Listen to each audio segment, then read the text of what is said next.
Wow, good evening everybody. I know you're out there somewhere.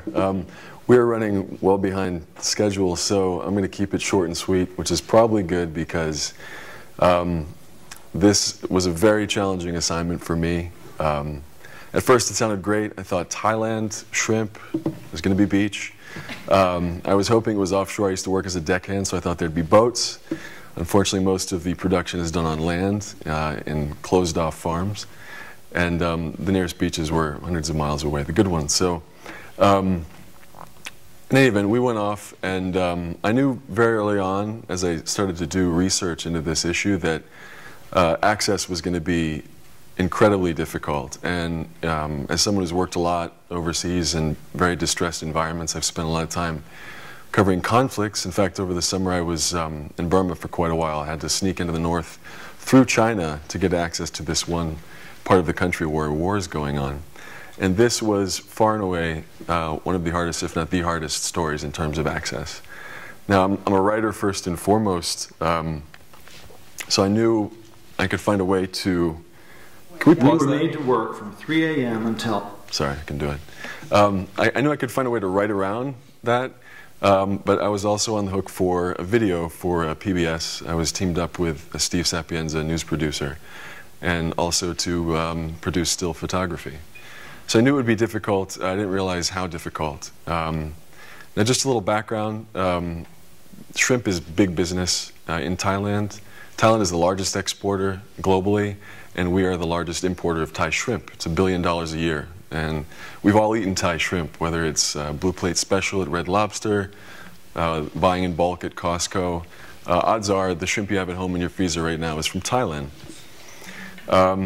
Now, that's all fine and good. It's good shrimp. I like shrimp. But the reality is that because of such high demand, that has created an industry of exploitation in the Thai shrimp industry. Now, as living standards have gone up, more and more Thais have entered the middle class, and they're reluctant to do these factory jobs. So you have a vacuum for Burmese migrants who have come over from their country, which is very poor, and have been filling these jobs for several generations. Now, there are about 250,000 Burmese migrants working today. Most of them are unregistered, undocumented. They're smuggled in. They get these jobs, and they're essentially sold into debt bondage.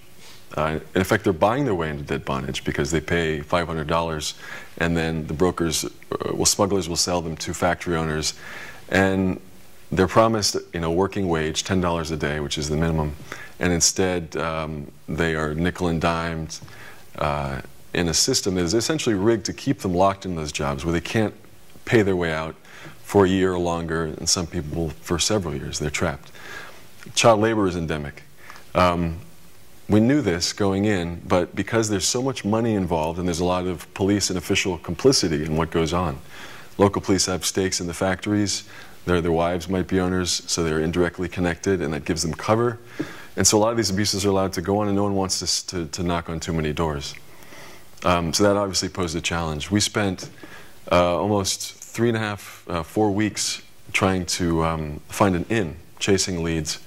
We had interviews with workers. They were telling us anecdotally what was happening, but actually seeing where the rubber hit the road was not happening. And we finally had a breakthrough. And in this case, we had to call an audible. I could not myself get in with a camera to take pictures. These cameras have spotters, they have CCTV outside, they're unmarked. So even if you know where one is, getting through the door and actually documenting these workers and the abuses that go on is next to impossible, if not impossible. But fortunately, we had been kicking around long enough that we were able to connect with an informal migrant network. And it was sort of opportune timing. Some of these workers were fed up. They were planning on going back to try their luck in Burma. And they were able to find a couple of volunteers who would go in with hidden cameras into these factories and catch some of this on tape. And we wound up going to a mall in Bangkok. We bought a $20 button camera about that big, and they were able to get in and get footage of some underage workers, I think between 14 and 16. So I'm just going to play this excerpt. It's from our PBS piece. We were made to work from 3 a.m. until 9 p.m. We earned about $10 for a day. Our hands were like machines. Like most migrants, Kong Wei Tae was eager to leave Burma, where jobs are scarce and the salaries very low. The father of 5 easily found a labor broker and paid in advance for a job in Thailand. I was smuggled in. My village had burned down. We had nothing to get by. We had some gold that we had sold, and we used that to get here. When Kongwei's family reached Thailand and began work, the peeling shed owner trapped them in debt. We had to pay for everything ourselves, for meals, for housing. We didn't earn a daily wage. We earned based on how many kilograms of shrimp we peeled.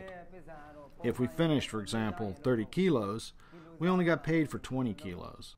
Kongwei's 16-year-old daughter was the fastest shrimp peeler in the shed, a distinction that earned her no favor with the owner. My hands were so painful that I could not even put on the gloves. I said I will go to the clinic and then take only one day off.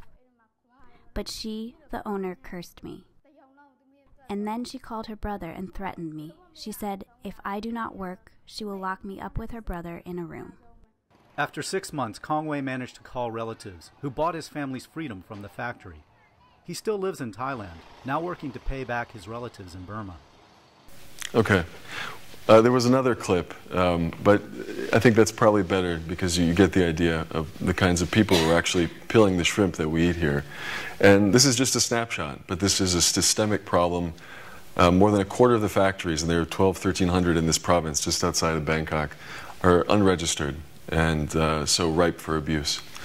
I'll just take you through a few pictures here. This is an open-air facility, so this was mostly for domestic consumption. So these are being brought from private farms. They're sorted in plain view. It's right off of a major highway. And there you'll find, well, these are all Burmese migrants here. But we came across some children, 12 years old here, 14. And this is all for everybody to see, you know. So they're just sorting shrimp by size, and local restaurants and wholesalers are picking them up. Just a shot here. These are workers from some of the better factories, and that's the thing. You know, have these gleaming state-of-the-art facilities the size of football fields, and those are the ones who can do business. They belong to an association. They're regularly spot checked. Everything looks on the up and up. Very sterile, very clean. All that goes to the States. But to fill these large orders, a lot of these companies actually source from the smaller, unregistered sheds, and that's where the really ugly stuff happens.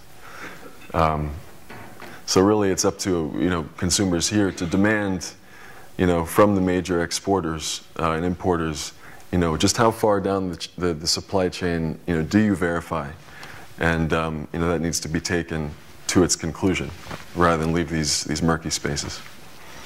He was rescued from an unregistered shed after 6 months. Where they had a dungeon where they held workers who weren't cooperative. They had arms on the premises.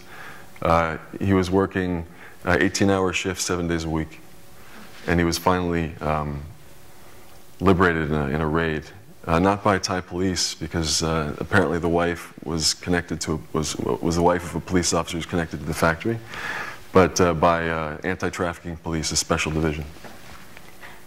And this is the young lady and her father. We're trying to go back now to Burma. That is what they want you to see. This is the official tour put on by the Thai Frozen Foods Association. And I got to tell you, I mean, it was spotless. These are for export. And there's another shot. So we'll save the rest for Q&A. Thank you so much.